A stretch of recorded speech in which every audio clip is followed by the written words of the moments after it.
Hello students. तो हमारा आज का टॉपिक है इलेक्ट्रिक डाइपोल। तो देखते हैं इलेक्ट्रिक डाइपोल क्या होता है। An electric dipole consist of two equal and opposite charges. मतलब जो इलेक्ट्रिक डाइपोल है वो दो इक्वल एंड ऑपोजिट चार्जेस से बना होता है। इक्वल मतलब दोनों का जो मैग्नीट्यूड होगा वो हमारे पास सेम होगा। जैसे मान लो हमने कंसीडर किया इसका मैग्नीट्यूड है 2 माइक्रोकूलम और इसका भी है 2 माइक्रोकूलम, ठीक है। बट ऑपोजिट चार्जेस, लेकिन दोनों का चार्जेस क्या होने चाहिए, ऑपोजिट। अगर ये माइनस है तो ये वाला पॉजिटिव, ठीक है। Separated by a small distance 2a, और इन दोनों चार्जेस को हमने सेपरेट करना है एक छोटे से डिस्टेंस से जो होना चाहिए 2a। क्लियर है।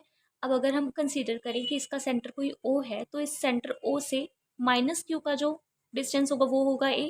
इस सेंटर O से P का जो डिस्टेंस है दैट इज प्लस क्यू का जो डिस्टेंस है वो भी होगा a। तो इस तरीके से टोटल डिस्टेंस हमारे पास 2a आ जाएगा।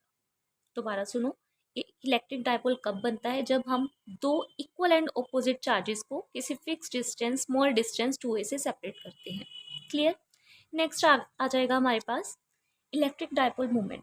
अब देखो, जैसे हमने देखा था इलेक्ट्रिक फील्ड में कि इलेक्ट्रिक फील्ड इंटेंसिटी जो थी वो इलेक्ट्रिक फील्ड की हमें स्ट्रेंथ बताती थी, है ना। उसी तरीके से जो इलेक्ट्रिक डाइपोल मोमेंट है वो हमें इलेक्ट्रिक डाइपोल की स्ट्रेंथ बताएगा और उसका मैग्नीट्यूड बताएगा, ठीक है।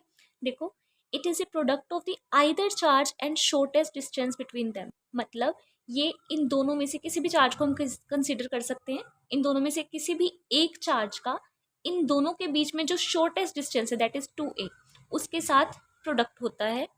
It is a vector quantity. अब ये हमारे पास क्या है, एक वेक्टर क्वांटिटी है and its direction is always along negative to positive. मतलब इसकी डायरेक्शन हमेशा नेगेटिव से पॉजिटिव की साइड जाएगी। क्लियर है। अब अगर हम इसकी यूनिट देखें, देखो क्यू मतलब चार्ज, चार्ज की यूनिट होती है कूलम। 2a क्या है हमारे पास, डिस्टेंस था, लेंथ थी, तो उसकी यूनिट हो जाएगी मीटर। तो इस तरीके से इसकी यूनिट बन जाएगी coulomb metre. Now dimension, Q की डायमेंशन होती है 80, डिस्टेंस की डायमेंशन होगी l, तो इस तरीके से इसकी डायमेंशन बन गई ATL। क्लियर है। नाउ नेक्स्ट देखो आइडल डाइपोल और पॉइंट डाइपोल। अब आइडल डाइपोल क्या होता है, देखो that dipole in which we increase the magnitude of charge. मतलब वो वाला डाइपोल जिसमें अगर हम किसी चार्ज का मैग्नीट्यूड चेंज करते हैं and the distance between charges is decrease, लेकिन मैग्नीट्यूड तो इंक्रीज किया लेकिन इन दोनों के बीच में जो डिस्टेंस था उसको हमने कम कर दिया, ठीक है। But the net value of dipole remain same, लेकिन उसके बाद भी डाइपोल की जो वैल्यू है वो क्या रहेगी, सेम रहेगी। तो उस टाइम हम कहेंगे कि वो हमारे पास एक आइडल डाइपोल है। दोबारा सुनो, एक ऐसा डाइपोल जिसमें अगर हम चार्जेस का मैग्नीट्यूड बढ़ा दें, जैसे मान लो 2 माइक्रोकूलम था, हमने 5 माइक्रोकूलम कर दिया, ठीक है। अगर हम उनका मैग्नीट्यूड बढ़ा दें लेकिन उन दोनों के बीच में जो डिस्टेंस था पॉजिटिव और नेगेटिव चार्ज के बीच में उसको कम कर दें, तो उस टाइम पे भी अगर उसका मैग्नेटिक डाइपोल सेम रहेगा तो उस टाइम हम कहेंगे कि वो हमारे पास एक पॉइंट डाइपोल है। क्लियर है।